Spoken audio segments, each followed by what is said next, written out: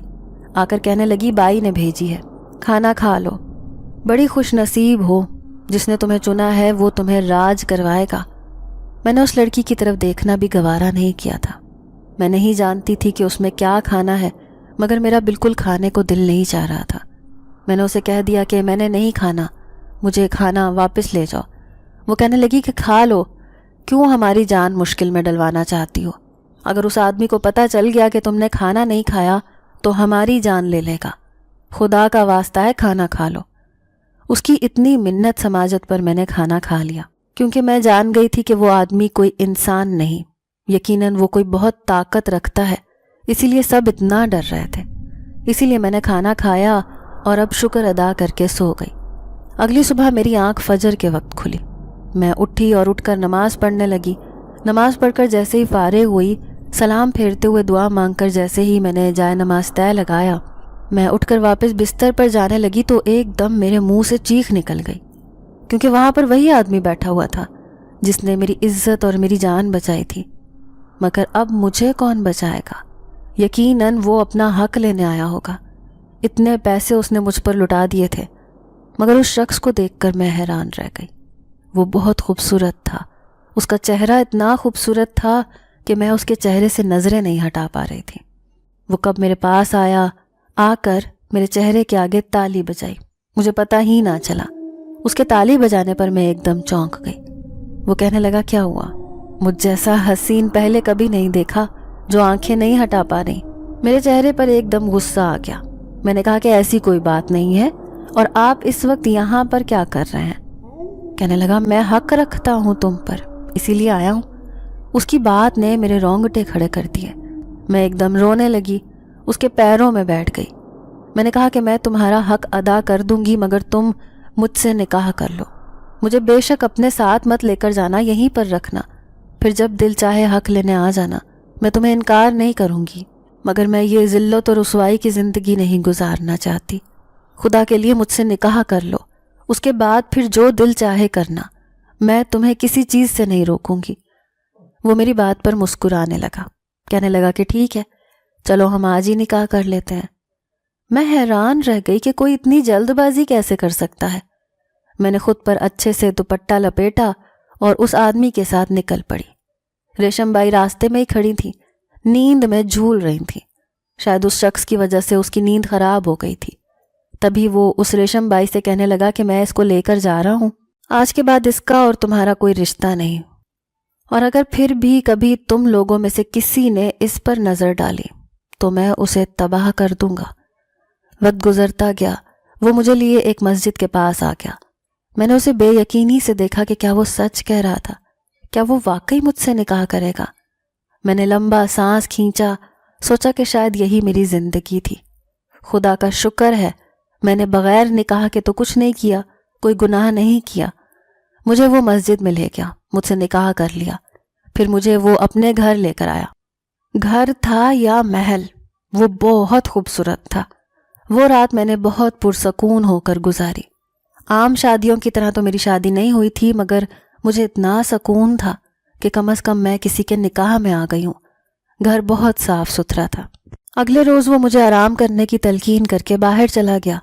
وہاں پر کچھ ملازمین تھیں جنہوں نے میرا خوب خیال رکھا، مگر سارا دن وہ شخص واپس نہ آیا۔ میں تو اس کا نام بھی نہیں جانتی تھی۔ ایک ملازمہ سے میں نے پوچھا کہ جو تمہارے سرکار ہیں ان کا کیا نام ہے؟ تو تبھی وہ کہنے لگی کہ صاحب تو آپ کے شوہر ہیں، کیا آپ کو نہیں پتا؟ میں نے کہا نہیں، مجھے نہیں پتا، میرا تو دھیان نہیں تھا اس وقت جب نکاح پڑھایا جا رہا تھا۔ تو کہنے لگی صاحب کا نام معراج ہے۔ معراج؟ یہ کیسا نام ہے؟ سوچ کے مجھے عجیب لگ رہا تھا۔ تبھی میں نے ایک ملازمہ سے کہا کہ ٹھیک ہے، مجھے تھوڑی دیر کے لیے باہر جانا ہے۔ تو کہنے لگی کہ ایسا مت کریں، صاحب ہم پر غصہ ہوں گے۔ میں نے کہا کہ نہیں ہوتے غصہ، مجھے جانے دو۔ وہ چپ کر گئی تو میں باہر نکل آئی۔ آس پاس کے محلے والے مجھے دیکھ کر کافی حیران ہوئی۔ ایک عورت میرے پاس آئی، آ کر کہنے لگی کہ تم یہاں پر نہیں آئی ہو؟ میں نے کہا کہ جی، جس گھر میں یہ شخص رہتا ہے میں اس کی بیوی ہوں۔ تو وہ آنکھیں پھاڑ کر مجھے دیکھنے لگی۔ اس کا انداز بہت عجیب تھا۔ کہنے لگی کیا بات کر رہی ہو؟ یہاں پر کون سا شخص رہتا ہے؟ یہ گھر تو پچھلے 25 سال سے بند ہے، اور میں نے تو سن رکھا تھا کہ یہاں پر جنات کا سایہ ہے۔ ہاں وہ نیک جنات ہیں اس لیے آج تک کسی کو تنگ نہیں کیا، مگر یہاں پر جو رہنے آیا ہے اس کو گھر سے نکال دیا جاتا ہے۔ وہ اتنا تنگ آ جاتے ہیں کہ گھر چھوڑنے پر مجبور ہو جاتے ہیں۔ 25 سال پہلے یہاں پر ایک خاندان آیا تھا، کچھ اوباش لوگ تھے۔ سننے میں آیا تھا کہ ان میں سے ایک بھی نہیں بچا، سب مارے گئے، اور اس سب کے پیچھے ان جنات کا ہی ہاتھ تھا، کیونکہ وہ دن رات یہاں پر گانے سنا کرتے تھے اور جنات نیک لوگ تھے، اسی لیے وہ ان لوگوں کو گھر میں برداشت نہیں کر سکتے تھے۔ جب سے ان کا قتل ہوا ہے اس کے بعد سے اس گھر میں کوئی نہیں آیا۔ آج 25 سال بعد تم ہو جو اس گھر میں آئی ہو۔ اس عورت کی باتیں سن کر میرے رونگٹے کھڑے ہو گئے۔ میں جلدی سے اندر گئی، مگر گھر پورا خالی تھا۔ اندر جالے ہی جالے لگے ہوئے تھے، اور جو مجھے پہلے ہر طرف سے خوبصورت لگ رہا تھا اب وہ اتنا ہی ویران تھا، وہاں پر کوئی موجود نہیں تھا۔ میں کمرے میں بھاگ کر گئی تو وہاں پر ایک خط پڑا ہوا تھا جس پر لکھا تھا کہ تم میری بیوی ہو اور ہمیشہ میری ہی بیوی رہو گی۔ میں مانتا ہوں کہ میں نے تم سے سچ نہیں بولا، مگر میں مجبور تھا۔ میں تمہیں تنہا نہیں چھوڑ سکتا تھا۔ میں نے تمہیں کبھی تنہا چھوڑا ہی نہیں، نہ کبھی تمہارے گھر پر، نہ کبھی مدرسے میں، اور نہ یہاں پر۔ تم ہمیشہ میرے ساتھ رہنا، میں تمہیں کبھی کوئی مشکل نہیں آنے دوں گا۔ میں ہمیشہ تمہارے پاس رہوں گا۔ جب جب تم مجھے یاد کرو گی میں تمہارے پاس آ جایا کروں گا۔ اتنا پڑھ کر میرے ہاتھوں سے وہ کاغذ گر گیا۔ کوئی اتنا نیک کیسے ہو سکتا ہے؟ خدا کی بنائی ہوئی مخلوق میں جنات بھی شامل ہیں۔ اکثر اوقات ہم ان جنات سے ڈرتے ہیں، مگر یہ جنات تو بہت معصوم اور نیک ہوتے ہیں، جن کا کام ہر وقت خدا کی عبادت کرتے ہی رہنا ہے۔ معراج مجھے اپنے گھر میں چھوڑ کر ہمیشہ کے لیے چلے گئے، مگر میں آج بھی ان کے لیے ان کی بیوی ہی تھی، ان کے نکاح میں تھی۔ مجھے اس سے بہت سکون ملتا تھا۔ کوئی شخص مجھے میری طرف آنکھ اٹھا کر بھی نہیں دیکھتا تھا۔ وہ جنات ہو کر میری اتنی مدد کر کے تو اکثر اوقات مجھے اپنے آس پاس سے خوشبو محسوس ہوتی تھی، تو مجھے پتہ چل جاتا تھا کہ وہ میرے آس پاس ہی ہیں۔ نکاح کا رشتہ اتنا خوبصورت ہے کہ مجھے کبھی ان سے ڈر یا خوف محسوس ہی نہیں ہوا تھا۔ وہ جب میرے آس پاس ہوتے تھے تو وہ دن میرے لیے بے حد خوبصورت ہوتا تھا۔